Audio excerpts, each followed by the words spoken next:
ஒரு தாயோட கர்ப்பத்துல 2 பிள்ளைங்க இருந்தாங்களாம். அதாவது ரெட்டை பிள்ளைங்க.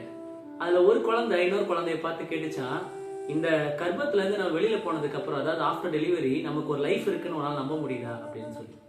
அப்ப இன்னொரு குழந்தை சொல்லிச்சு, ஆமா இருக்கு, ஏன் இந்த மாதிரி கேட்குற, நமக்கு ஒரு வாழ்க்கை இருக்குதானே அப்படின்னு சொல்லி. அப்ப இந்த குழந்தை கேட்டுச்சான், நம்ம வாயால சாப்பிடுவோம், நம்ம காலால தான் நடப்போம், நம்ம கையால தான் சாப்பிடுவோன்ற நம்பிக்கை உனக்கு இருக்கா? இப்போ வரைக்கும் நம்ம அதெல்லாம் செஞ்சதே கிடையாது. அப்படி இருக்கும்போது இதுக்கப்புறம் நடக்குமா நடக்காதுன்றது கேள்வி தானே.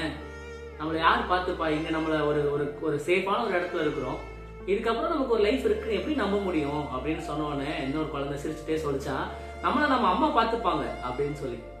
அப்ப இந்த குழந்தை சொல்லிச்சு, அம்மாவா? அவங்க எங்க இருக்கிறாங்க? இது வரைக்கும் நம்ம யாரும் அந்த அம்மாவை பார்த்ததே இல்லை.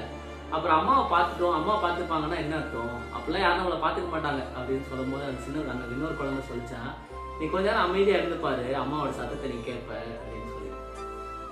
இதை படிக்கும் போது எனக்கு ரொம்ப ஒரு மாதிரி எமோஷனல் ஆச்சு. என்ன அப்படின்னு சொன்னா, நிறைய நேரத்துல நம்மளை சுத்தி நம்முடைய ஆண்டவர் நம்மை பாதுகாத்து கொண்டிருக்கிறாரு தெரியாம சூழ்நிலையை பார்த்துட்டு பயந்துகிட்டு அடுத்து நமக்கு என்ன நடக்க போதோ, அடுத்து நமக்கு என்ன ஆக போதோ அப்படின்னு சொல்லி யோசிச்சு யோசிச்சு யோசிச்சு அந்த உன்னதமான அரவணைப்பை நம்ம மறந்து போயிடுறோம். பைபிள்ல ஒரு சம்பவம் அழகா இருக்கு. எலியா தூங்கிட்டு இருப்பாரு, சீரிய படைகள் எல்லாம் அவரை சுத்தி அவரை கொல்றதுக்காக வெளியே வெயிட் பண்ணிட்டு இருக்கு. எலியாவோட வேலைக்காரர் வெளியே போய் அதை பார்த்துட்டு வந்து வேகமா போய் எலியாவை எந்திரிங்க எந்திரிங்க எந்திரிங்கன்னு சொல்லும் போது எலியா எதுவுமே பண்ணல, ரொம்ப காமா சொன்னாரு, பிதாவே அவன் கண்களை திறந்துருங்க அப்படின்னு சொல்லி. திறந்து பார்த்தா அக்னிமயமான குதிரைகள் அவரை பாதுகாத்து கொண்டிருக்காங்க, கூடாரத்தை பாதுகாத்து கொண்டிருந்தது. இது போல நம்ம ஒரு தாயின் கருவுல இருக்கிறது போல நம்மளை பாதுகாத்து கொண்டிருக்கிறோம். நம்ம அவரை பார்க்கல, அவ்வளவுதான். எப்படி காத்து நம்மளை சுத்தி இருக்கு, நம்மளை வாழ வைத்து கொண்டிருக்கிறது. எப்படி காத்துலன்னா நம்ம உயிர் வாழ முடியாதோ அதே காத்தை நம்மளால பார்க்கவும் முடியாது. நான் பார்க்காததுனால காத்து இல்லைன்னு அர்த்தம் இல்லை, அது இருக்கிறனால நான் உயிரோடு இருக்கிறேன். அது போல தேவன் இருக்கிறதுனால தான் நம்ம உயிரோடு இருக்கிறோம். அவர் இல்லைன்னா நம்மளால ஒன்றும் செய்ய முடியாது. அப்போ நம்ம நினைக்கிற, நம்ம விரும்புகிற எல்லா காரியங்களையும் செய்து தருகிற ஒரு தேவன் நமக்காக இருக்கிறார்.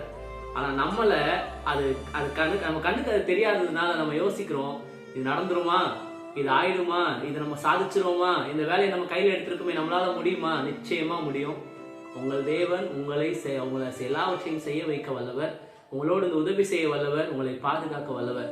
அந்த குழந்தை கேட்ட மாதிரி நம்ம வாயில நம்ம சாப்பிட்டுருவோமா, நம்ம கையால நம்ம சாப்பிட்டுருவோமா, நம்ம காலால் நம்ம நடப்போமா?